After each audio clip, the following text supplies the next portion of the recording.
ಮನೆಗೆ ಬೇಕಾದಷ್ಟು ಹುಣ್ಸೆಹಣ್ಣು ಬಿಡ್ತದೆ. 2 ಮರ ಇದೆ, ಅದನ್ನೇನು ಕೊಂಡ್ಕೊಳಕ ಏನಿಲ್ಲ. ಕೆಲವೊಂದು ಚಿಕ್ಕ ಪುಟ್ಟದು ಎಲ್ಲ ದೊಡ್ಡದು ನಾವು ಬೆಳೆಯೋಕ್ಕಾಗಲಿಲ್ಲ ಅಂದರು ಕೆಲವು ಚಿಕ್ಕ ಪುಟ್ಟದ್ದು ಇರ್ತದೆ. ಅದನ್ನು ನಾವು ಬೆಳ್ಕೊಂಡು ಮನೆಗಾಗ ಅಷ್ಟು ಇದು ಮಾಡ್ಕೊಂಡ್ರೆ ಸಾಕು. ನಮಗೇನು ಮಾರ ಅಂತ ಅವಶ್ಯಕತೆ ಇಲ್ಲ.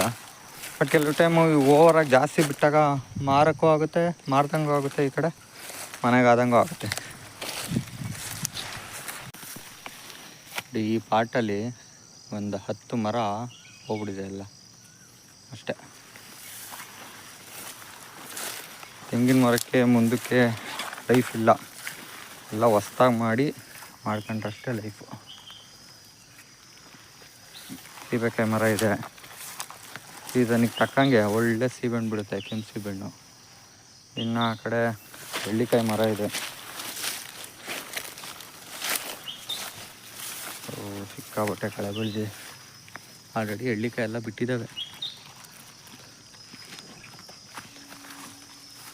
ಆಮೇಲೆ ಸಿಕ್ಕಾಬಟ್ಟೆ ಸೊಳ್ಳೆನೂ ಇದ್ದಾವೆ, ಕಚ್ಚಾಗ್ತಾವೆ ಆಗ್ಲಿಂದ.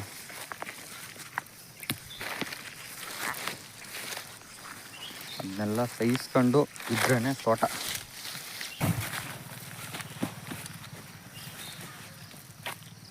ಇದೆಲ್ಲ ತೋಟ ಸುತ್ತ ತೆಗೆದ ಮರ ಹಾಕ್ಬಿಟ್ಟಿದ್ದೀವಿ. ನಾವು ಮನೆ ಕಟ್ಬೇಕಾದ್ರಂತೂ ತುಂಬ ಹೆಲ್ಪಿಗೆ ಬಂತು. ಹತ್ರ 1 ಲಕ್ಷ ಮರದ ಸೇವ್ ಆಯ್ತು ದುಡ್ಡು.